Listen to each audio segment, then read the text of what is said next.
बात करेंगे दोस्तों इस वीडियो में ओला इलेक्ट्रिक मोबिलिटी लिमिटेड के ऊपर। अब देखिए, सबसे पहले इस वीडियो का जो मेन टॉपिक है वो है क्वार्टर वन के कुछ आंकड़े मैं आपके साथ शेयर करने वाला हूँ। क्वार्टर वंस के जो नंबर्स है मैं आपके साथ शेयर करने वाला हूँ। साथ में हम लोग डिस्कस करने वाले हैं कि जो ओला इलेक्ट्रिक है वो एएसएम में जो गया है, लॉन्ग टर्म एएसएम में, वो कब यहाँ पर एग्जिट करेगा, वो डेट के ऊपर बात करेंगे। क्वार्टर वन की रिजल्ट की डेट के ऊपर बात करने वाले। क्वार्टर वन की जो रिजल्ट की डेट है उसके ऊपर भी हम लोग बात करेंगे। तो दोस्तों ये वीडियो बहुत इंपॉर्टेंट होगा, वीडियो को ध्यान से देखना। चलिए वीडियो को शुरू करते हैं। सबसे पहले अगर मैं आपको बताऊं तो ओला इलेक्ट्रिक का जो परफॉर्मेंस है, अगर आप देखोगे 5 दिनों में 4% नीचे, एक महीने में 8.82% नीचे, 6 महीने में सिर्फ 3% ऊपर। और ऐसा क्यों है? क्योंकि एक ब्रेकआउट आया था बीच में, आप सभी को याद होगा, ऑलमोस्ट मार्च के महीने में 79% का। उसके बाद शेयर कंसोलिडेट करता है, फिर एक ब्रेकआउट दिखाता है हमें यहाँ से 35 रुपये से, फिर यहाँ पर 25% बनाता है, फिर उसके बाद आपको लगातार गिरावट देखने को मिलती है। फिर यहाँ पर एक रिकवरी शो करता है छोटी सी, ऑलमोस्ट 11-12% की। फिर दोबारा से आपको एक करेक्शन देखने को मिलता है। अब करेक्शन जो है वो एक बिल्कुल सपोर्ट लेवल पे आ चुका है। तो क्या यहाँ से ब्रेकआउट हो सकता है? वो टेक्निकल एनालिसिस इस वीडियो में मैं करूँगा, वो मैं आपको बताऊँगा। सबसे पहले मैं आपको बता देता हूँ कि क्वार्टर वन का जो शेयर होल्डिंग पैटर्न है वो आ चुका है, जिसमें अगर आप देखोगे प्रमोटर ने अपने स्टेक को बेचा है। अगर आप इसको कंपेयर करो क्वार्टर ऑन क्वार्टर बेसिस पे, यानी मार्च को कंपेयर करो जून 2026 से, 34.6, 33%। तो कहीं ना कहीं यहाँ पर प्रमोटर ने स्टेक को बेचा है। अगर आप इसको ईयर ऑन ईयर बेसिस पे कंपेयर करो, 36.8, 33%। तो यहाँ पर ऑलमोस्ट 3-3.5% का डिफरेंस आपको देखने को मिल रहा है। अगर मैं एफआई की बात करूँ, एफआई के पास था 5.1% अभी जून में, पिछले क्वार्टर में 4%, पिछले साल 4.5%। तो एफआई की holding year on year basis पे भी बढ़ी है, क्वार्टर ऑन क्वार्टर बेसिस पे भी बढ़ी है।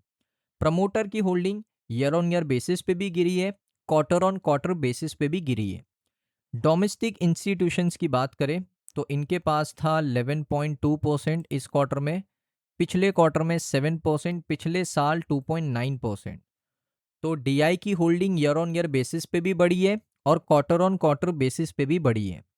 पब्लिक की बात करूं, पब्लिक की होल्डिंग अगर आप देखोगे 46.1% है, पिछले क्वार्टर में 49.6% थी, पिछले साल 50% थी। इसका मतलब है कि पब्लिक की होल्डिंग भी ईयर ऑन ईयर बेसिस पे गिरी है, क्वार्टर ऑन क्वार्टर बेसिस पे भी गिरी है। अदर्स की बात करें तो अदर्स यानी बहुत सारी इसमें दोस्तों आ सकता है, 4.1, 4.5, 4.8, 5.2, इनकी भी ईयर ऑन ईयर बेसिस पे गिरी है, क्वार्टर ऑन क्वार्टर बेसिस पे भी गिरी है।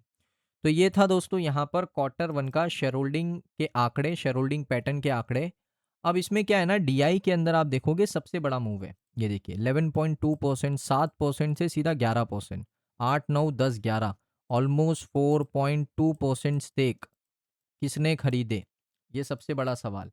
अब इसमें अगर आप देखोगे, इसमें कैटेगरी होती है, ये देखिए म्यूचुअल फंड्स अगर आप देखोगे 7.51%, पहले 5% था, पिछले साल सिर्फ 2.5% था। तो म्यूचुअल फंड्स ने बाइंग करी है।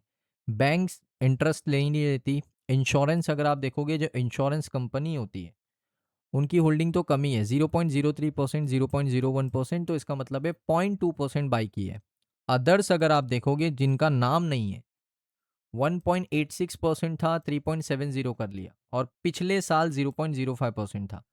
तो इसका सिंपल सा मतलब यही है कि डीआई वालों ने बहुत ज़्यादा स्टेक को बाई किया है, ऑलमोस्ट 4.5% स्टेक बाई की है, 4.2%। अब दोस्तों यहाँ पर एक और मैं क्वार्टर वन का डेटा आपको बताता हूँ। ये म्यूचुअल फंड का डेटा है। आपने देखा ना यहाँ पर कि भाई म्यूचुअल फंड ने बड़ा पैसा लगाया। अब कौन से म्यूचुअल फंड ने बड़ा पैसा लगाया वो भी बताता हूँ। ये देख सकते हो यहाँ पर, मैं आपको बताता हूँ। हम आएंगे मंथली म्यूचुअल फंड के डेटा के ऊपर। इस पे अगर आप देखोगे, ये हमारा है क्वार्टर वन का डेटा, जून 2026। ये सिर्फ एक महीने का डेटा है, जून का डेटा ये। इसमें अगर आप देखोगे, एक कंपनी है जिसको आप म्यूचुअल फंड कह सकते हो, एक फंड हाउस है, Kotak equity saving regular growth fund. अब ये फंड काफ़ी फेमस भी है, यानी ये फंड के बारे में आपने कहीं ना कहीं इस फंड का नाम सुना भी होगा। अगर आप म्यूचुअल फंड में थोड़ा स्टडी करोगे तो आपको ये फंड बहुत ज़्यादा लोग इसमें इन्वेस्ट करते हैं। अब इसका जो एसेट अंडर मैनेजमेंट है वो है 43 करोड़ रुपीस का, यानी एक अच्छा एयूएम के साथ ये कंपनी आती है। शेयर इनके पास कितना है और इन्होंने एंट्री ली है, ये देख सकते हो। पहले इनके पास ओला का एक भी शेयर नहीं था, इन्होंने जून 2026 में ही शेयर परचेज किया है। कितना किया है आप देख सकते हो, जीरो आप काउंट करो, एक, दो, तीन, तीन, छ, सात। इसका मतलब है कि ऑलमोस्ट यहाँ पर 1 करोड़ शेयर, 1 करोड़ शेयर एक म्यूचुअल फंड ने जून 2026 में पहली बार, जिसने पहले ओला के अंदर 1 रुपया निवेश नहीं किया था, वो डायरेक्टली 1 करोड़ शेयर खरीद रहा है। उसका एसेट अंडर मैनेजमेंट 43 करोड़ का है।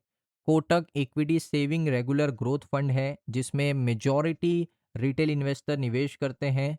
तो एक बड़ा पैसा इन्होंने इन्वेस्ट किया है, बड़ा पैसा इंजेक्ट किया है ओला में।